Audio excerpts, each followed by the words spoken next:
سلام كما يعلنا سلام ليكم سامي الأغباء مساهم زلهو أبزنا يلوم مدبنا دما ستوك ماركت فور بيجنرز ويون ستوك ماركت نجمرتي زبل مدبينا حزنا نسينا زلنا مالتي ولا كون نجمرت نقول نقول سبقني اللي هي overall جن بزعبا ستوك ماركت كملكا وفري أب ستوك ماركت تجمر زبل فيديو هنا هندالو مالتي أوكي كموترو سبسكرايب لايك انشير قبل خزي إزهاخركم بمقتصال مسانا انت دا اب اسران شو عتون زوريا اختصاتفو دليهم كا ابزن نقبرو سلطنا اختصاتفو تخوليهم كنجمرينا بزغربا معالتات مزقبا قن كفوت غيرنا يالنا سو مزقبو تخوليهم مالتي لينكا بسكريبشن قد فولكم اوكي نايلوم مدبنا بزعبا وفري اب ستوك ماركت يزور مالتي مجمريا وفري مالت انتاي مالتي ستوك ماركت ك انتايو بدحريو خس لمنتاي انا بستوك ماركت كنوفر ندلي كنرينا وفر خنبل نكلنا انتاي مالتيو وفر مالت ገንዘብ ካስኻ ርዕሰ ማል ኣለካ እዚ ርዕሰ ማልካ ኣብ ክንድንስኻ ጥራይ ከይድካ ሰሪሕካ ገንዘብ ተምጽእ እቲ ዘለካ ርዕሰ ማል ካፒታል ገንዘብ ክኸውን ኽእል ሊኩዊድ ገንዘብ ክኸውን ኽእል ንዕኡ ኣውፊርካ ንሱን ሰሪሑ ገንዘብ ከምጻልካ እንከሎ ገንዘብካ ሰሪሑ ገንዘብ ከምጻልካ እንከሎ እዚ ኢንቨስትመንት ወይ ከዓ ወፍሪ ይበሃል ማለት እዩ ስቶክ ማርኬት ማለት ከንታይ ማለት እዩ ስቶክ ማርኬት ከ ሓደ ካብ ብዙሓት ዓይነታት ፋይናንሻል ማርኬት እዩ ማለት እዩ ሓደ ካብ ብዙሓት ዓይነታት ፋይናንሻል ማርኬት ኮይኑ ኣብዚ ሼር ክገብረልኩም እስኻ ንኣብነት ስቶክ ማርኬት ንሪኦ ኣለና ሕጂ እዚ መርኣይ ፊንቪዝ ስቶክ ስክሪነር ኢና ንሪኦ ዘለና ዝተፈላለዩ ስቶክስ ንሪኦም ኣለና ኣብዚ ንኣብነት ማይክሮሶፍት ንሪኦ ኣለና ኣፕል ኣማዞን ቴስላ ጉግል ኤንቪዲያ ብሮድኮም ሜታ ብዙሓት ዓይነት ስቶክስ ንሪኦ ኣለና ወይ ብዙሓት ዓይነት ብርክታት ወይ ትካላት ንሪኦ ኣለና ማለት እዩ ስለዚ ስቶክ ማርኬት ማለት እንታይ ማለት እዩ ስቶክ ማርኬት ማለት እስኻ ሓደ ዕዳጋ እዩ ሓደ ግዙፍ ዕዳጋ እዩ ናይ 150 ትሪልዮን ዶላር ዕዳጋ እዩ ኣብዚ ናይ 150 ትሪልዮን ዶላር ዕዳጋ ከም ዝኾነ ከም ካር ማርኬት ከም ሪል ስቴት ማርኬት ከም ፎሬክስ ማርኬት ስቶክ ማርኬት ዕዳጋ ብርክታት ሽየጠሉ ዕዳጋ እዩ ማለት እዩ ኣብዚ ብርክታት ሽየጠሉ ዕዳጋ ትካላት ኣለዋ እዘን ትካላት እዚኣተን ገንዘብ የድልየን እዩ ንኸዓብያ ገንዘብ የድልየን እዩ ምክንያቱ ናይ ሓድሽ ፋክተሪታት ክኸፍታ ይደልያ ይኾና 100,000 ሰራሕተኛታት ዘለውን ኮይነን 150,000 ሰራሕተኛታት ክህልውን ይደልያ ይኾና ኤክስፓንሽን ማርኬት ኤክስፓንሽን ወይ እውን ፕሮዳክት ኤክስፓንሽን ክገብራ ክዝርጋሓ ዝርግሐናተን ክዕብያ ይደልያ ይኾና ኣሜሪካ ጥራይ ዝቕርባ ነይረን ኮይነን መሊሰን ቻይና ከዓ ዝቕርባ ክኾና ይደልያ ይኾና ንብሙሉ ዌስተርን ሄምስፌር ክቕርባ ይደልያ ይኾና ወይ ንሙሉ ዓለም ፕሮዳክት ክባጻጽሓ እንተ ደኣ ኮይነን ገንዘብ ከድልየኒ ኣዝዩ ብዙሕ ካፒታል ከድልየኒ መበገሲ ገንዘብ ወይ እውን መሳርሒ ገንዘብ ከድልየኒ ማለት እዩ ነዚ መሳርሒ ገንዘብ ዝኸውን እሶም እቶም ፋውንደርስ ወይ ከዓ እቶም ናይታ ትካል ወነንቲ በይኖም ከምጽውዎ ስለ ዘይክእሉ እንታይ ይገብሩ ነቲ ትካል ናቶም ህዝባዊ ትካል ይገብርዎ ማለት እዩ ፓብሊክ ካምፓኒ ይገብርዎ ህዝባዊ ትካል ይገብርዎ ኣነ ንስኻትኩም እንካ ኢንቨስተራት ኢና ገንዘብ ኣለና ገንዘብና ኣብዘን ህዝባውያን ትካላት ከድና ነውፍርሞ ዋንነት ንዕድግ ማለት እዩ ዋንነት ንዕድግ ኦነርሺፕ ኢና ንዕድግ ወይ እውን ዋንነት ኢና ንዕድግ ኣብ ኣፕል ክነውፍርን ከለና ንሕና ማዕረ ናይ ስቲቭ ጆብስ ዝኣክል ዋንነት ዋላ ኣይሃለወና እምበር ማዕረ ናይ ስቲቭ ዎዝኒያክ ወይ ናይ ቲም ኩክ ዋንነት ኣይሃለወና እምበር ንእሽተይ ዋንነት ኣለና ኣብ ኣፕል ማለት እዩ ሓደ ሰብ ከይዱ ኣይፎን ተዳኣ ገዝዩ ሓሻሽነት እዩ ዝገዝእ ዘሎ ኮንሱም ዝገብር ዘሎ ወይ እውን የህልኽ እዩ ዘሎ ማለት እዩ አንለስ እታ ኣይፎን ገንዘብ ከምጻላ ተዘኪኢሉ ማለት እዩ ወይ እውን ሽግራት ክትፈትሓሉ ተዘኪኢላ ሓደ ሰብ ኣብ ናይ ኣፕል ብርኪ ከውፍር እንከሎ ግን ኣብነት ሽሕንገለን እታ ኣይፎን ዋጋ ሽሕንገለን ናብ ናይ ኣፕል ብርኪ ከውፍር እንከሎ ግን ነቲ ኣይፎን ዝሰርሕ ትካል የውንን እዩ ዘሎ ማለት እዩ እቲ ዋላ ሓንቲ ትርፊ የብሉን እቲ ዝሕሽሽ ዘሎ እቲ ዝውንን ዘሎ ግን ትርፊ ኣለዎ ምክንያቱ ዋንነት እዩ ዝገዝእ ዘሎ እዚ ትካል እዚ እንዳዓበየ መክሰቡ እንዳዓበየ ክኸይድ እንከሎ እቲ ዋንነት ናቱ ኸ እንዳዓበየ ክኸይድ እዩ ብ150 ዝገዝኦ ናይ ኣፕል ብርኪ ብ300 ክሸጦ ክእል ብ200 ክሸጦ ክእል ስለዚ ስቶክ ማርኬት ማለት ሓደ ግዙፍ ዕዳጋ ናይ ትካላት ኮይኑ ኢንቨስተራት ከዓ መጽዮም ዋንነት ዝገዝኡሉ ዕዳጋ እዩ ማለት እዩ ኦኬ ستوك ماركت انت دا خمزو خوينو سلمنتاي إيخا أب ستوك ماركت إنفست تقبر ستوك ماركت زي واننتي خات كززلخا سلازي حدا إنفستر أوكي أنا جنزبي سيف كقبري حدا خا إنفست كقبري زبلو مخنيات سي انتايو حجونا بتاع سلمنتاي إيخا أب ستوك ماركت إنفست تقبر زلكا تبل حتونا متساء مالتي مخنياتو زي وايز تزي ترديكا السخا سلم إنفست تقبرون أي تدفافاني خا مالتي اتقداماي واي ويون تقداماي مخنيات السخا ناب ستوك ماركت إنفست تقبر زدفافاكا مخنياتو اتي كاب ستوك ماركت وصا انت دا السخا رئيس مالكا بجنزب ويون بفيات كارنسي مالتي جنزب كنقول كلنا فيات كارنسي مالتنا بفيات كارنسي ويون ببات إيرا مالتي دولار يورو زي إيران ناي إيران ليرة وي ناي أنغولا كوانزا وي ناي دبي درهم بويتات انت دا حسكا هاللي هونكا جنزب كامو ازي حسكا زلخا جنزب كا سخا بيزنس ايتوص اي تخفتلوني خازلخا كال زخونه نغرات اي تغبرولني خازلخا نبل مخنياتو كومون تزي تغبر كونكا اخا انفست تغبر كتغبر زلكا كومون تغبر انت دا خونكا اتغنزبكا تسرحو سلازلخا ميبي كال بلانك لو كاي خيلينا اخا اب بلانكا كنعكا نمنا مالتي انت دا اسخا جست نو ولا حنت بلاني بلين ገንዘብ እቲ ዘለኒ ካፒታል ግን በገንዘብ ሴቭ ጌር የለው እንተ አይልካ ግን ኦኬ እስኻ ሴቭ ጌር ካሉ ዘለኻ ገንዘብ መዐቀቢ ርእሰ ማል ክኸውን ኣይኮነ እንተ ሰሪሑ ማለት ፊያት መዐቀንን መለዋወጥን ክኸውን ዳአዩ እምበር ተሰሪሑ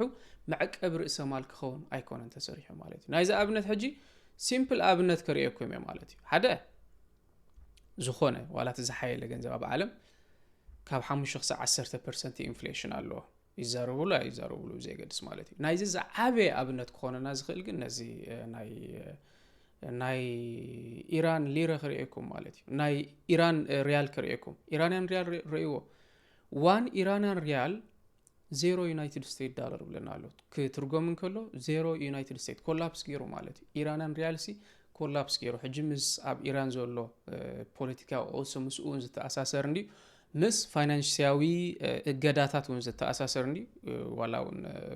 ሜይቱ እንዲ ነሩ ፋይናል ኸዋላ ዜሮ ገብሮስ ቁል ምክንያቱ ሃይሊ ሴንትራላይዝድ ናይ ፊያት አሰራርሓ ማለት እዩ ሶ ትሪኦዝ ከምስትሪኦ ዘለኹም ስኻስ ንኣብነት ሓደ ኣብ ኢራን ዝሰርሕ ኣብ ፋብሪካታት ዝሰርሕ ሰብሲ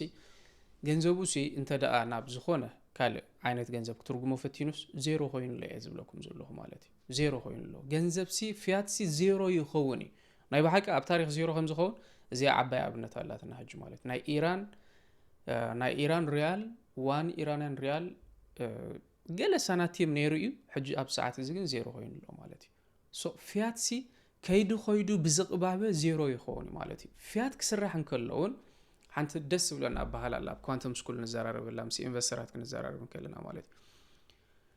the system is not broken it was designed to break you ያትብል ማለት እዩ እንታይ ማለት እዩ እቲ ሲስተም ሲ ኣይተሰብረን እቲ ሲስተም ሲ ኣይሰርሕኒ ዘሎ ይኮነን እቲ ሲስተም ዝተሰርሖ ንዓኻ ንኽሰብረካ እዩ ማለት እዩ ንዓኻ ስካብቲ ሚድል ክላስን ሎወር ክላስን ከም ዘይትወፅእ ገይሩ ንኽሰብረካ እዩ ሜቢ ጽቡቅ ጌርካ ተዳ ነዘረባዚ ብመጽናዓት ከተብሎ ፈቲንካ ሓቂ ኮይኑ ኢኻ ትረኽቦ ማለት እዩ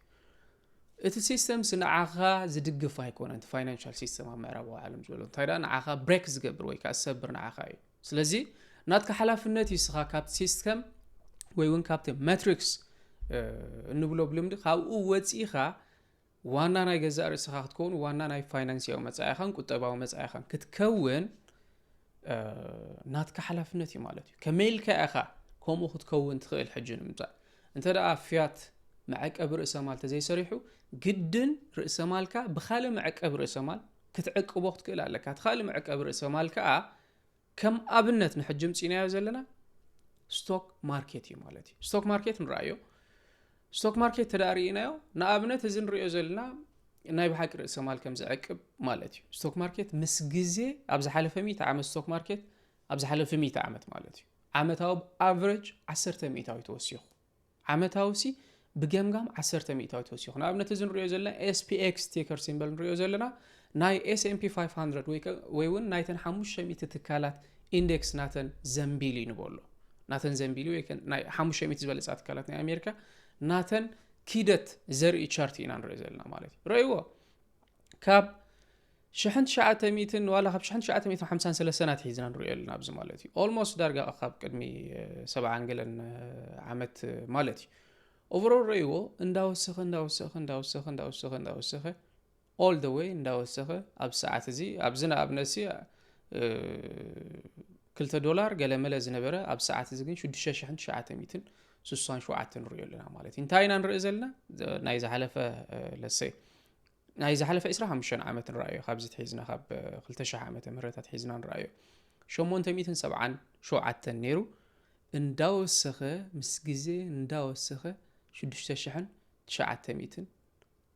سوسان شو عتن كخون كيلو مالتي ازي نايت ستوك ماركت يو مالتي ستوك ماركت انداوسخ مسجزي سي انداوسخ زخيلي ازي سلمنتاي انداوسخ زخيل اتمسرتاو مخنيات موسخيو إنفليشن بهال مخنياتو جنزب اندازقبه سلازخيل واغا نايزي ويون ناي purchasing power ناي حدا بركي انداوسخي خيل جن مسجزي ستوك ماركت ني إنفليشن ويون نتزقبابه نعو يسعرو اي مالتي جنزب كان نخيزقبالك همزلو إلكا أب ستوك ماركت توفريخا كاب زقبابه نلعلقن يعبيلكا يخا كابتب بزقبابه زعابيو جنزبك كاون اللي يعبيلكا مالتي بخمينا كاون اللي يعبيلكا نبلزلنا بس حابنتات كنا متصين خيلينا انت دقا اتزبلصه رأس مال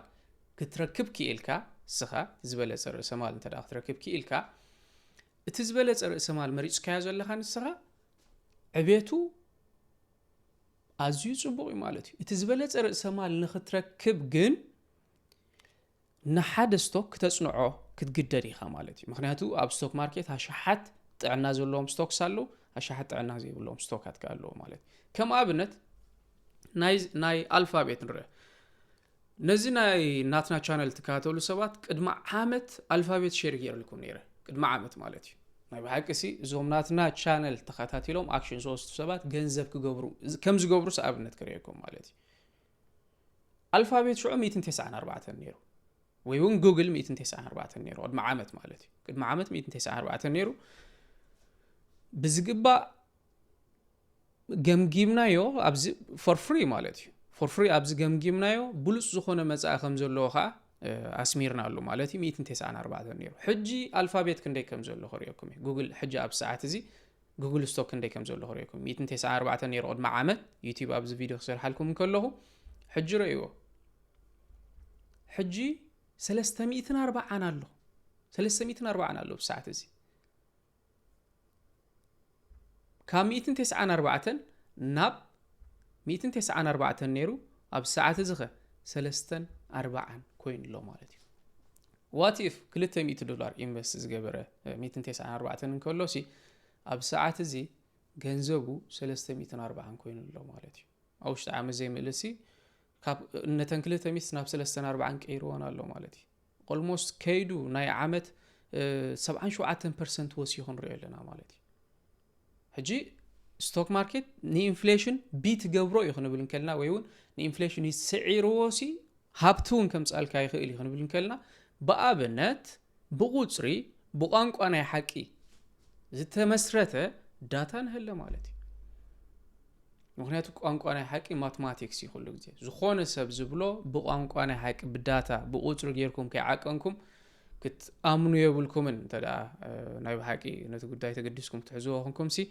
በቋንቋና ሐቂ ቁጥሪ ማትማቲክስ ኦፒኒየን አይኮነን ቋንቋና ሐቂ ርእይቶ ይኮነን ቋንቋና ሐቂ ቁጥሪ ማለት ስለዚህ በቋንቋና ሐቂ ገርና ክንዕቅኖን ከልና አልፋቤት ረዮ 340 ኣብ ሰዓት እዚ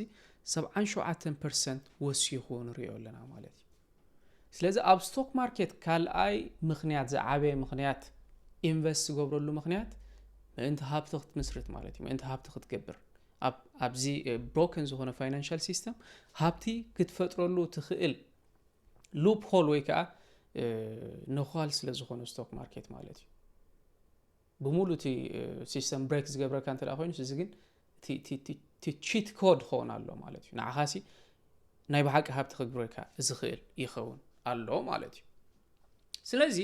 ኦኬይ ስቶክ ማርኬት እንተዳ ከምዛ ዓይነት ረብሓ ክርከቦ ዝኽእል ኮይኑ ብድሕሪኡ how to start investing ኢኻ ክትብል ማለት እዩ እንታይ ርኢናዮ ዋይ ስለምንታይ ኢንቨስት ንገብር ርኢናዮ ብድሕሪኡ ኻ how to begin ወይ how to start investing ኢና ክንሪኦ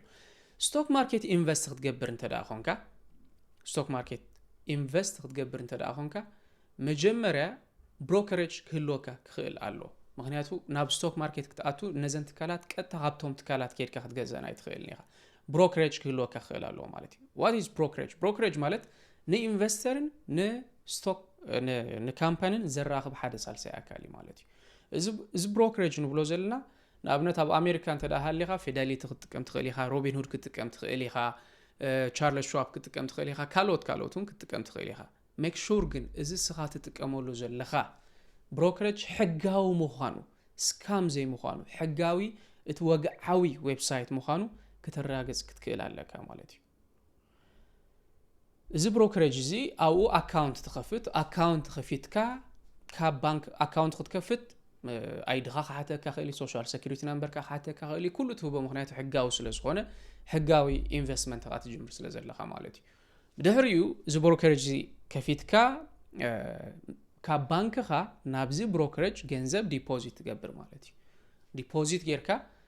then ኣብቲ ብሮከሬጅ ኮንካ ሽዑ ነቶም ክትገዝኦም ደሊኻ ዘለኻ ስቶክ ማርኬትስ buy and sell buy እንዳበልካ ትገዝኦም ብሼርስ ወይ እውን sell እንዳበልካ ትሸጦም ምስ ወዳእኻ ኸ ነተን ገንዘብካ withdraw ኢልካ ናብ ባንክኻ ክትመልሰን ትኽእል እዚ ቴክኒካልስ እዚ ኣብ ኳንተም ስኩል ንምህሮ ኢና ብተወሳኺ ነዚ እቲ ዝዓበየ ሕቶ ዝመጽእ ሽዑ ወይ ከዓ እቲ ዝዓበየ ብድሆ ዝመጽእ ከመይ ጌርካ ኢቫሉዌት ትገብር ወይ ከዓ ከመይ ጌርካ ስቶክ ትመርጽ እዩ ማለት እዩ ከመይ ጌርካ ስቶክ ትመርጽ ስቶክ ክትመርጽ መገምገሚ ሲስተም ኣሎ ነቲ ስቶክ ሲ እንታይ ዓይነት ችግር ይስፈትሕ ዘሎ ናቱ ኢኮኖሚክስ እንታይ ይመስል ናቱ ኢኮኖሚክስ ብዝሕሽ ሼሩ እቲ ናቱ ዝርግሐ ናቱ ፒኢ ሬሾ ናቱ ኤርኒን ናቱ ገለ እንዳበልካ ብዙሕ ኣሎ ኣብ ሓደ ቪድዮ ክትጠቕልሎ ትኽእል ነገር ኣይኮነን ግን ከም ጀማር መጠን እንተዳ ነዚ ክትመሃሮ ደሊኻ ዌልካም ቱ ኳንተም ስኩል መፂኻ ትመሃር ትኽእል ኢኻ ምሳና ከም ጀማር መጠን ግን እንታይ ተመኽረና እንተዳ ኢልና ሓደ ጀማር ሲ እንታይ እዩ ዝብሎ ኣነ በቶም ዓበይቲ ዘለዉ ኖርማል ሲ በቶም ዓበይቲ ዘለዉ ክጅምር ክእል እዩ ማለት እዩ ንኣብነት NVIDIA, Alphabet, Apple, Microsoft, Amazon, Taiwan Semiconductor, Broadcom, እዚኣቶም ሜታ ቴስላ ዘሎ ዞም ቶፕ 10 ዘሎ በዚኦም ክጅምር ክእል ማለት እዩ እተን ኢንቨስት ንመለማመድ ዝኣክል እተን ኢንቨስት ክገብረን ዝደልየ መጠን ገንዘብ መፅዩ ለሰይ እተን ኢንቨስት ክገብረን ዝደልየ መጠን ገንዘብ 500 እንተዳ ኮይነን NVIDIA and Alphabet ክገዝእ ክእል ማለት እዩ ነዚአን ገዝዩ ይሪአን ክውስኽ ክጎድል እንከሎ ይሪኦ ክገዝእ ክሸይጥ ይላማመዶ ነቲ ተርሚኖሎጂ ዘሎ ቴክኒካል ተርሚኖሎጂ ትለምዶ ብድሕሪኡ ግን ተወሳኺ ትምህርቲ ብዝግባእ ብዛዕባ ስቶክ ማርኬት ምግምጋሙን ብዛዕባ ዝተፈላለዩ ኣገባብ ኣብቲ ዕዳጋ ዝኣቱ ኣካላትን ተማሂርካ ሞር ካስኻ ብዝበለፀ ክትዕወተሉ ትኽእል ኢኻ ማለት እዩ ንመጀመር ዝኣክል ግን ነዚኣቶም ክትገዝኦም ትኽእል ኢኻ ማለት እዩ ነዚኣቶም እዚኦም ፋይናንስያዊ ምኽሪ ይኮነን ግን እዚኣቶም ስለምንታይ ኢኻ ነዚኦም ትገዝኦም ዘለኻ እዚኦም በቃ ንነዊሕ እዋን ዝፀንሑ ፕሩቨን ሪከርድ ዋላ ክጎድሉ ይኽኣሉ ክጎድሉ ይኽኣሉ ምስ ግዜ ግን ክውስኹ ዝኽእሉ ልዕሊ 20 ዓመት ኣብ ዕዳጋ ዝፀንሑ ስለዝኾኑ ሞር ሪስክ ውሕድ ሪስክ ለካ ነዚኦም ክትገዝኦም ከለኻ ማለት እዩ ምክንያቱ ኣብ ስቶክ ማርኬት ሪስክ ከዓ ስለ ዘሎ ስቶክ ማርኬት ኩሉ ይውስኽ ማለት ኣይኮነን ክጎድል ከዓ ስለ ዝኽእል ኣብ ሎንግ ተርም ይውስኽ እዩ መብዛሕትኡ ብፍላይ እንተዳ መሚኻ ገዚኻ እንተኾነ ንጀማር ዝኣክል ግን በዞም ቶፕ 10 ዘለዉ ክትጅምር ትኽእል ኢኻ ማለት እዩ